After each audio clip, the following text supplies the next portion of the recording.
Epiphany is sinking. We sprung a water leak today. We've got ocean water coming in the boat. Fortunately, the redundancy of our systems with high water alarms and, just paying close attention, we found it. And now we're going to take care of it. So let me show you where it is. Believe it or not, it's from our sink. We're heavily loaded with provisions, so you can see that's seawater coming right up to the bottom of the sink. And this sink drain has rotted out. And there's the ocean coming in the boat. So let me turn the flash on. Oh well, I'll have to stop for a second to do that. The sink drains to a through haul overboard. It's just gray water. And right there is the valve to shut it off. So I've had to unload all this stuff out from underneath the sink to get to it. It'd be nicer if it was a little closer, but let me access that and shut it off. When we'd had the sink out last year to do some repairs under there and put our saltwater washing system in, I recognized that point as a potential failure because of corrosion and rust. So we had the foresight to buy a new strainer. And this one is stainless steel, so it won't corrode out. And just been waiting for the right time to get back under there and replace it. And you can see underneath, that is the point of failure. The threads just corroded in half. So we got to get this piece out of that coupling and install the new sink bottom and replace it. Alright, this collar right there needs to come off, but it is froze up.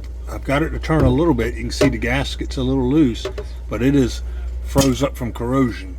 But when I tell something it's coming apart, it's coming apart. So, plan B, I'm going to do some cutting. And the grinder with a cutting wheel made short work of that, so that should come right apart now. Yeah, so 2 quick cuts. Cut the screw collar in half, and that licked it right out. This is the screw collar here on the new one. So let me get the piece out here that broke off in the plastic tube, and that might be trickier, and replace this. Booyah! Successfully got that apart. Got all the rotten metal out of the plastic threads. So now we'll put some butyl tape.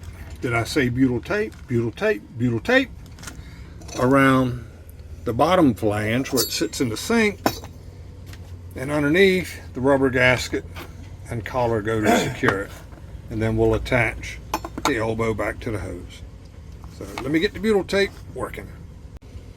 And there we go. Butyl tape, butyl tape, butyl tape. Did I say butyl tape? But yep, there she is. So now all we got to do is drop her in the sink after I clean that up just a tad.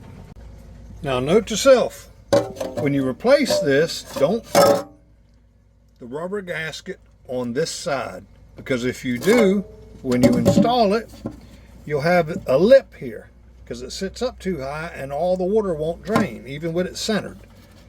So if you got a sink that it never drains all the water, that's probably your problem.